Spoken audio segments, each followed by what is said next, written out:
This may be the craziest story you ever hear about how someone started a blog when they were 12 years old and has managed to build it into a full-time lifestyle career. Hey YouTube, welcome back to my channel. I post videos every single Tuesday and Thursday about how to be fearless and build your own brand. And today I wanted to talk about why the fuck I started a blog when I was 12 and the exact story between 2011 and now. And so back in 2011, before TikTok, Instagram was a thing, I am a little kid living in Mansfield, Connecticut. My parents really raised me, no money, no connections, and really I came from such a normal background. My dad worked in sales and my mom was a nurse. So I didn't really grow up in a culture with like celebrity parents or really cool entrepreneurship. I just always kind of as a kid knew that I was really different, and for a really long time that made me super insecure. But the older that I got, the more that I realized that being different is really cool, and hopefully this story kind of portrays that. And so I'm 12 years old at the time.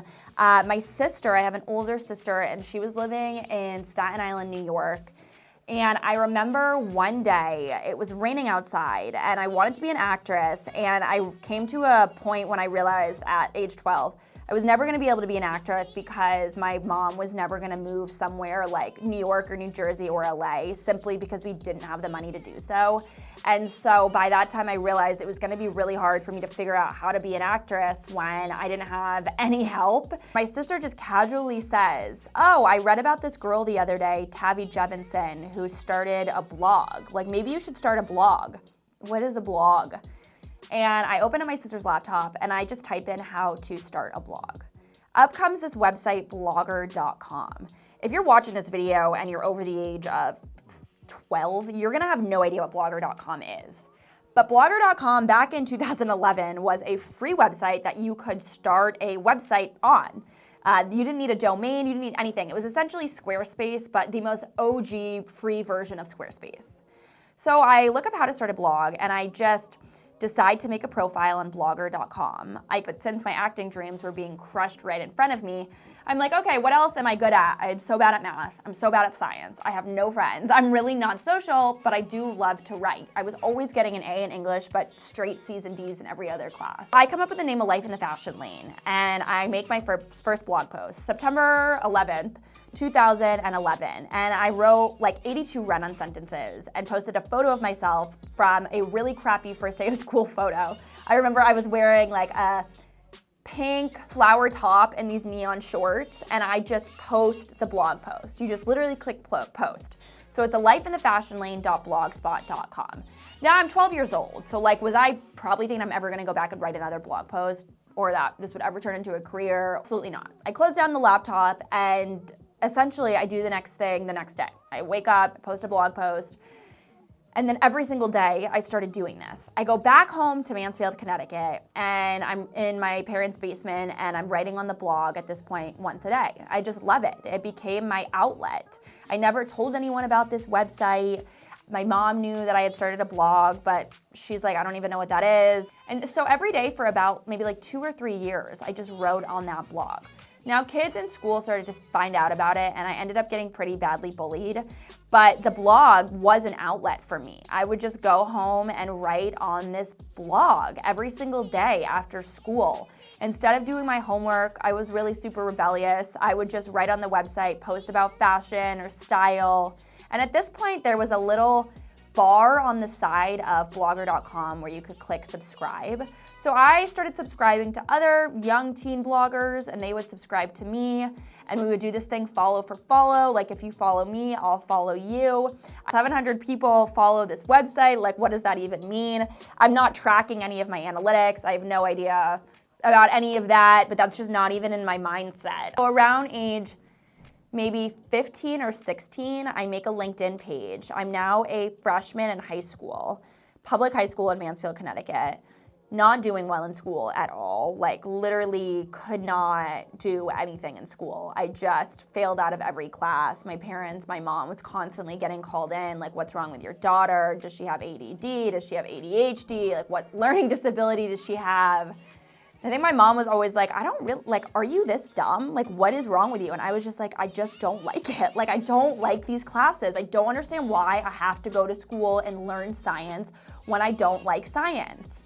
So it was kind of a constant battle throughout my first 2 years of high school and my last 2 years of middle school. But ultimately, I ended up making a LinkedIn page, and at this time, social media had really just started. So like Hootsuite had just come out, the platform to schedule your posts. I'm on Instagram posting photos of my cat and food. And I start getting a few inquiries from people asking if I would do their social media. And I'm like, oh, cool, yeah, for sure, like I'll do it. You know, you pay me $50 a week.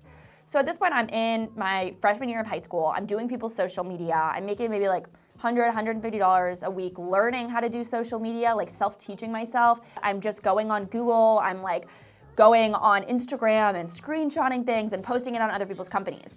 And I ended up getting a client that was a fashion stylist in New York who did a lot of morning show segments.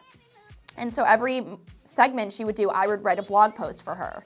And one day I realized, like, wow, this is really cool. So I asked her, how do you make money doing this? And she was like, oh, I work with brands who pay me to post about them.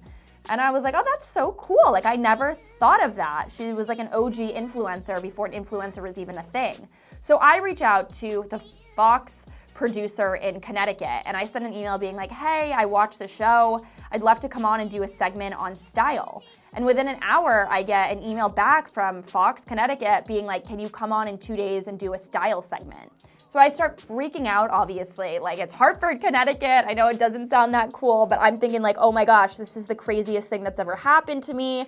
So I drag my mom to the mall. I'm like, look, please just buy me the stuff and then I'll return it. Just put it on your credit card and like, we'll return everything. Because like, I wanted this Banana Republic blazer and these Aldo shoes, and like, we couldn't afford that. So I just was like, please buy me the stuff and we'll return it. Which we do. I go and I host this segment on TV. Didn't get paid or anything, but I just was like, okay, cool. Like, this isn't acting, but I really like this. Between the writing and being in front of the camera, I think I've got something here. I started the blog at age 12, and now fast forward a few years, I'm 14, and I am at home in Mansfield, and I'm thinking to myself, I'm seeing online everyone in fashion goes to New York Fashion Week. How do I get invited to New York Fashion Week? There must be a way for me to do this. So I Googled New York Fashion Week shows, and up comes Mercedes-Benz Fashion Week at Lincoln Center. Now it's not even at Lincoln Center, but back in the day, it was. And so I email all of the brands. I email them like 5 sentences, their info at email, BCBG, Hervé Leger, Max Mara. And I get one reply from someone at BCBG after sending an email being like, I love the brand, I'm 14 years old, I have a fashion blog, can I come to your show? Lelena, who heads BCBG Max Azri at the time, says, yes, we'd love to have you at the show, we'll add you to the guest list. I'm like, oh my gosh, is this happening? I start screaming, I'm like, Mom, this is amazing. My mom's like, I don't even know what this is, but like, cool. And so I convinced my mom to let me take off the day of school, and I take a bus down to New York. My mom came with me, and I told her how important it was that I go to New York Fashion Week. And we go to a consignment store, and I get the coolest outfit. And I end up getting seated front row at New York Fashion Week as this little 14-year-old blogger who knows nothing about anything. And there's street style photographers, and it's just the most incredible experience because I emailed and asked. So I go home, of course, and I write about it on my website. And then I realized that every single fashion week, I could do the same thing. So every February and September, I email even more brands. I get myself invited to even more shows. I go down, I go to the show, I talk to people, I try and scheme my way into events and parties, and it was just the most incredible thing, and I was so naive and just having the time of my life. For about a year, I started doing things like that, and I would email different brands and just be like, hey, I have a website, would you want to pay me for a post? Or email a producer and say, hey, interest in having me feature your brand on this TV segment. I had no idea it was actually illegal to, number one, for me to be signing underage contracts like I was with these TV producers. And I didn't have a team or anything behind me. I wasn't telling my mom I was signing contracts. About halfway through my sophomore year of high school, I sat my mom down and was like, look, I don't know how to go to college, but like these are the colleges I'd want to go to. NYU, really good Ivy League schools, because I'm thinking I got to go to a really good school and figure out what I want to do. But little did I know, I already knew what I wanted to do. But my mom point blank just said to me, cool, well, how are you going to pay for NYU? And I was like, what? I was like, you're gonna pay for it, right? That's what parents do. And my mom she's English. She's just like drinking a cup of tea and she's like, I can't pay for your school. I don't have the money to pay for your school. At this point, I'm thinking, okay, I can't afford to go to college. I'm not smart enough to get a scholarship. I wrote a kick-ass letter to NYU, didn't even get in. I got denied every single school I applied to besides Marymount University in Manhattan. And I went on a tour there with my mom, and I just remember thinking, this is not what I want to go into debt for. So I convinced my mom to let me transfer to online school. And within a week, I pack up all of my suitcases. I found a girl who I knew at Fashion Week who was subletting her apartment. And I didn't even tell my parents I was really gonna move. I just packed up my stuff and was like, I'm going down for the month. I'll be back. And I went down and I never came back. I stayed in Bed-Stuy, Brooklyn in her apartment and didn't have to pay the rent until the end of the month. And ultimately in that 30 days, I went to a Sally Beauty Supply store across the street, across from the C train on Franklin Avenue in Bed-Stuy, Brooklyn. And I took photos on my phone of a bunch of different brands, and I got one response from a brand in Darien, Connecticut actually, who said they would pay me $1,500 to do an Instagram story takeover. And I was like, wow, this is great. Okay, I could actually pay the $800 in rent and keep a little bit over to, I guess, eat. Was totally scraping by. I started to talk more about entrepreneurship and startups and an eating disorder that I had online instead of fashion.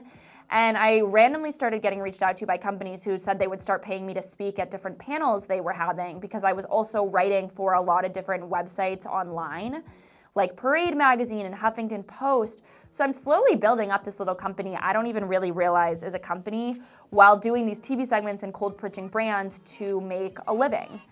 So I never went back home. I finished high school. I'm blogging every day, really struggling, and I go on Craigslist and find an apartment in Somerville, Massachusetts. It's a total dump.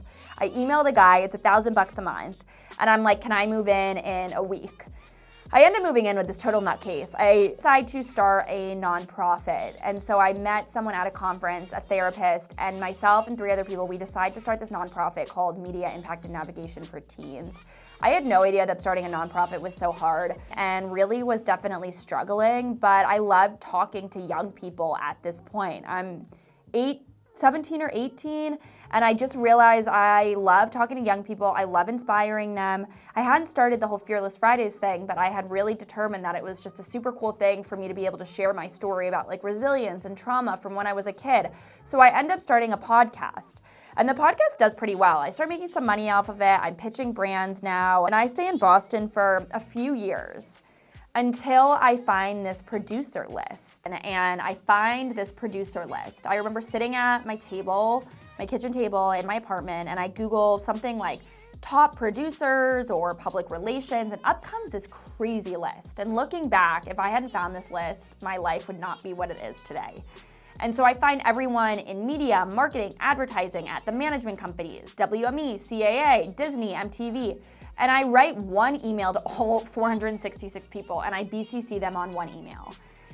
And about a week and a half later, I get a reply from someone at Disney who says, if you live in LA, let's take a meeting. And within a week, I have packed up my apartment, I've subletted it. I found a place to live in LA. I've packed up all of my stuff, and I'm on a plane to LA.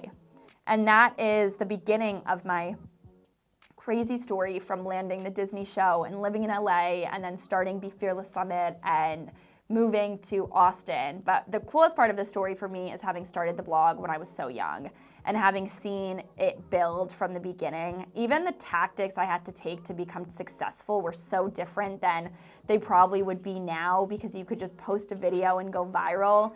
But I really had to build up an organic following from being a blogger and sharing my stories and getting in front of the right people. And I think a lot of those tactics still apply today. If you want to be successful, you have to push through the boundaries and make yourself uncomfortable and get out of your comfort zone. So if you like this story and it inspires you, make sure you subscribe to the channel right here. And you can also go to the bio of this video to find out more about what I'm currently working on and how I can inspire you to be fearless in your journey. Thank you guys so much for watching, and I'll see you next week for a new video on YouTube.